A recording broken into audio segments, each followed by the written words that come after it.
Quintessential Journeys, Street Food and Life. Hello, everyone, and welcome to the podcast of The Ordinary Maverick. This is Ajay, your host, an ordinary maverick sharing real life thoughts and experiences and maverick tips. If you haven't hit the subscribe button yet, please do so, and you will not miss another episode. The dictionary meaning of the word quintessential is representing the most perfect or typical example of a quality or class or of a particular kind of person or thing. For example, grapefruit has been the quintessential diet food, or another example can be shrewdness, astuteness, and agility of thought are the quintessential qualities of a good businessman. So, how did this word come about?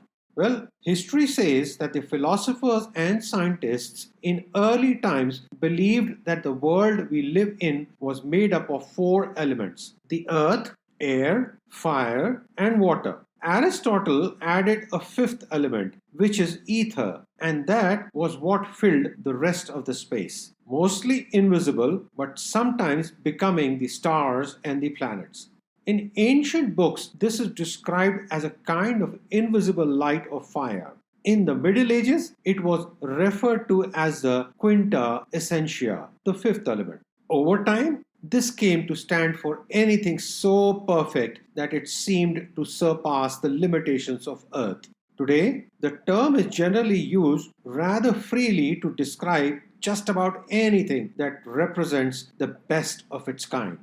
Well, for me, the street food of Indore can most aptly be described as a quintessential street food. Indore is a city in central India, and I was there for a few days on a work trip. And one evening, we went to sample the famous street foods with friends. Our friends are from Indore, and so being in their home city gave an added advantage to our food tour. We went directly to the right places. Now, I must say, there are many cities in the world that are well known for their street food and the street vibe, so to speak. But the experience in Indore was quite something. Let me share more and why I feel this was one of the best examples of quintessential street food. But first, let's speak a bit about street food itself. What's so typical about it? Well, it's ready to eat, quick, and you just eat it then and there, and it's often sold through street hawkers, vendors, or food trucks. Of course, given its popularity, we see that many restaurants and hotels have started offering these street food dishes too. But it never tastes the same. Trust me, I've had some experience here. Being foodies, we have tried food in many settings, and for the authentic taste of street food, well, one has to head to the street for that. Now, according to a 2007 study from the Food and Agriculture Organization, nearly 2.5 billion people eat street food every day. And I'm sure the number is only growing every day. What's interesting is that the street food chefs have never gone to any professional culinary school. Yet, they cook some of the best foods every day in and day out, and are playing a stellar role in preserving culture. Some of the research done shows that nearly all of these hawkers inherited their food stall from their families, and they continue using the traditional recipes and well-kept family secrets that have been passed down through generations. Well, when one thinks about street food, almost always there is a presentation to it. There's some uniqueness and a lot of effort into getting the look right. In fact, presentation is very important as the taste itself. And then the entire experience, from the way one is welcomed to the stand to how the food is prepared and then served, all of it. This is very important for business. And I say this through personal experience. Since the last 40 years or so, a street vendor in Mumbai city has been running his business on a small stand. Regardless of our hectic schedules, we always take out time to stop by and have his food. Why? The taste is, of course, incomparable, but it's also his serving attitude and personalized attention. We got to know him well over the years, and till date, he himself shops for all his ingredients, prepares the food himself, doesn't let anyone in his house even help with it, As he claims, it is important to get the right ingredients. So his day starts early with going to the market and getting the right produce and then preparing it. This ensures that he gets the same consistent taste each time. See, that's the trick. Consistency. We know when we go to his stall that the food will taste exactly as we remember it, and he's done well. Everyone knows him on the street, and there are days when people queue up to have his food. He has managed to educate his kids and have a home, all through his street food business.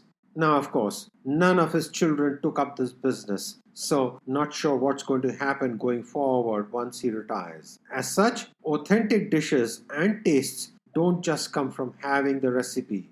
The success depends on extensive knowledge, tireless work, and perseverance. It's something to think about and how we could help the future of street food. I believe food is tradition. Food brings people together and food preserves culture through the ages. And street food captures the very heart and rhythm of a city. I mean, think about it.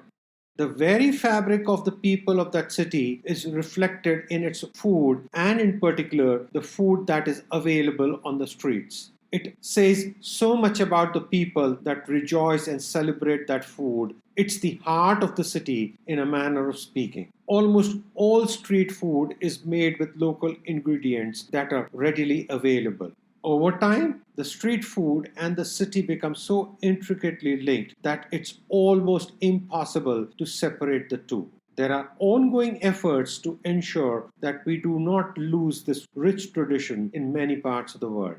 So, coming back to Indore, where I was visiting, the city itself was a revelation, full of energy, life, and one could sense the enthusiasm, the innovativeness, the creativity around. And for sure, this was reflected in the street food too. The taste of the food was simply awesome, yes, but what was even more outstanding was the presentation and the variety.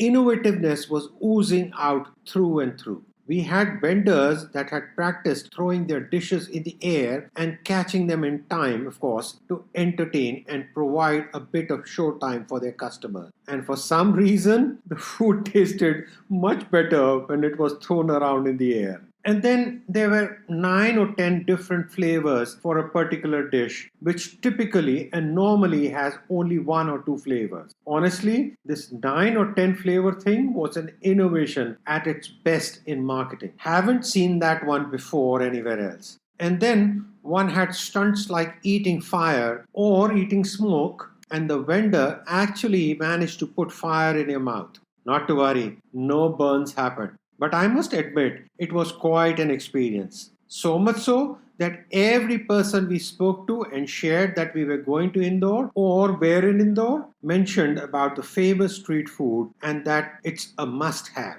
In fact, the city authorities have helped the street food business by helping certain streets thrive and almost cordoned off the area so that people can walk freely around and enjoy the street food. See? That's what I mean by marketing and presentation and consistency. The Chappan street food market is well known, and there's a food stall there called Johnny Hot Dogs. And this place once again reflects the Indorian food culture of giving a unique twist to foods. Well, here the twist is to the traditional hot dog which we know of and is also a street food from New York. Well, here in Indore, the hot dog looks and tastes quite different and has an Indian tangy and savory sauces as well. And the bread bun is toasted in a particular way.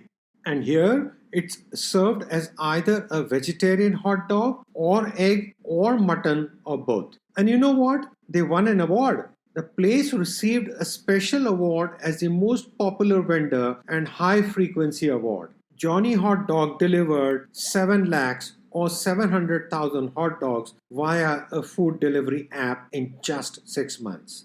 Well, we had the famous Johnny Hot Dog, and I must say it fully lived up to its expectations. Was super yum, and I can see why it's such a landmark in the Chappan Street food market in Indore. We have lived and traveled to different cities in the world, and some of our memorable street food experiences include the famous Mumbai street food, which is another city that has kind of immortalized the street food. One just can't do a trip to Mumbai and not sample the amazing vada paos, the pani puri, the pav bhaji, and so many others. Somehow, these dishes never taste the same anywhere else. And of course, one has other cities also known for the street food like New York, Bangkok, Hong Kong, and many more. The city we are currently living in, Delhi, also has its unique street food. In fact, tourism has developed around this, and there are famous street food walks that can be done. Sign up for one of these if you are in this part of the world and you are assured of the quintessential street food experience. One of our fun experiences was in South Africa with the street food from Durban called bunny chow. It's basically bread in some vegetable or chicken or mutton curry but served in an innovative way. It's now popular across South Africa and has an Indian cuisine influence in its taste. There are other foods too, like the one called walkie talkie. I must admit, I haven't tried this one being a vegetarian myself, but it seems to be very popular. The name refers to the chicken head and chicken feet. Walkie and talkie.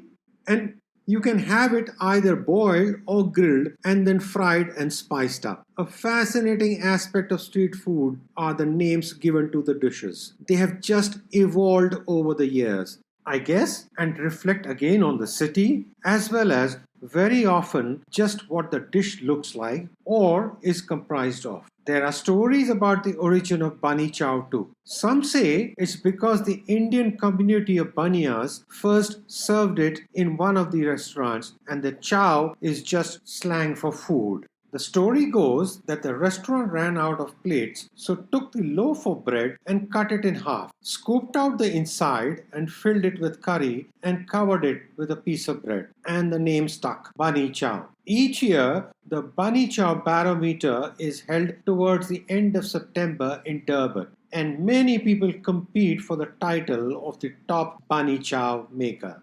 Another fun example is from Trinidad in the Caribbean. We lived in the Caribbean for a couple of years and happened to visit Trinidad. A fascinating country for sure with Indian influence. Well, no trip to Trinidad is complete without having doubles. Yes, you heard it right.